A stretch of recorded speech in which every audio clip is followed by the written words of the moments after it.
হাদিসে প্রিয় নবী সাল্লাল্লাহু আলাইহি ওয়াসাল্লাম ছেলেদের হারাম কাজ সম্পর্কে বিস্তারিত বর্ণনা করেছেন এবং এই ছোট ছোট হারাম কাজের জন্য হাসরের ময়দানে তাদের ভয়ঙ্কর শাস্তির মুখোমুখি হতে হবে। প্রিয় দর্শক, আজকে আপনাদের পুরুষের 10টি হারাম কাজ সম্পর্কে জানাবো। এই হারাম কাজ থেকে প্রিয় নবী বারবার বিরত থাকতে বলেছেন। প্রিয় নবী বলেছেন, যে ব্যক্তি আমার হাদিস অন্য কাউকে শেয়ার করলো তার জন্য আল্লাহর বিচার দিবসে আমার শাফায়াত ওয়াজিব হয়ে যাবে। অবশ্যই ভিডিওটি সবাইকে শেয়ার করবেন এবং মুসলিম ভাইদেরকে এই 10টি কাজ থেকে বিরত থাকার জন্য জানিয়ে দিবেন। তো চলুন বেশি কথা না বলে শুরু করি আজকের ভিডিও। অবশ্যই ভিডিওটি সম্পূর্ণ দেখবেন এবং এই 10টি হারাম কাজ সম্পর্কে জেনে যাবেন। 1 নম্বরে রয়েছে হাতে পায়ে মেহেদি লাগানো। প্রিয় দর্শক, পুরুষদের জন্য হাতে পায়ে মেহেদি লাগানো নিষিদ্ধ। প্রিয় নবী সাল্লাল্লাহু আলাইহি ওয়াসাল্লাম বলেছেন, নারী পুরুষের হাত বিবেচনা করা হয় হাতের মেহেদি দিয়ে। নারীদের হাত সব সময় মেহেদিতে রাঙানোই উত্তম। 2 নম্বরে রয়েছে নিরেট বা এক কালারের লাল ও হলুদ রঙের পোশাক পরিধান করা। অবশ্যই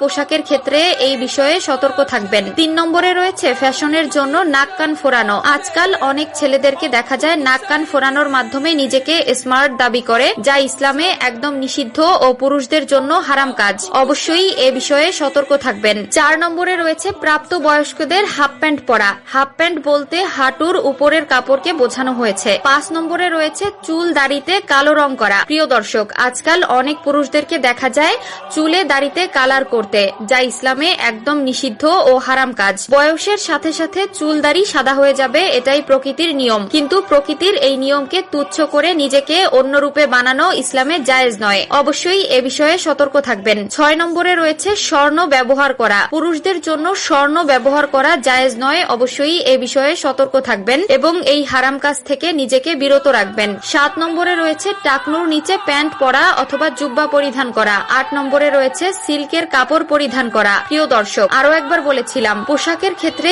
অবশ্যই একটু সতর্ক থাকবেন। পুরুষদের জন্য যে সকল পোশাক হারাম তা কখনোই পরিধান করবেন না। 9 নম্বরে রয়েছে নারীদের মতো মাথার চুল লম্বা রাখা। 10 নম্বরে রয়েছে নারীদের মতো পোশাক পরিধান করা ও তাদের অনুকরণ করা। আজকাল ফেসবুক ও অন্যান্য সোশ্যাল মিডিয়ায় ঢুকলে দেখা যায় ভাইরাল হওয়ার জন্য ছেলেরা মেয়ে সেজে অভিনয় করে, মেয়েদের মতো চলাফেরা করে ও পোশাক পরিধান করে, যা ইসলামে নিষিদ্ধ এবং সম্পূর্ণ হারাম।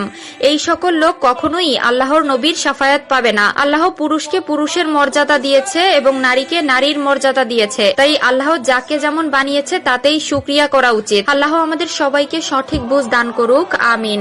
মানুষ ঘুমালে তার আত্মা আকাশে চলে যায় এবং তাকে আল্লাহর আরশের কাছে সিজদা করার জন্য নির্দেশ দেওয়া হয়। যে ব্যক্তি পবিত্র অবস্থায় ঘুমায় তার আত্মা আল্লাহর আরশের কাছেই সিজদা দেয় এবং যে ব্যক্তি অপবিত্র ছিল তার আত্মা আরশ থেকে দূরে সিজদা দেয়। বাইহাকি ইমাম বুখারী এই হাদিসটি তার তারিকুল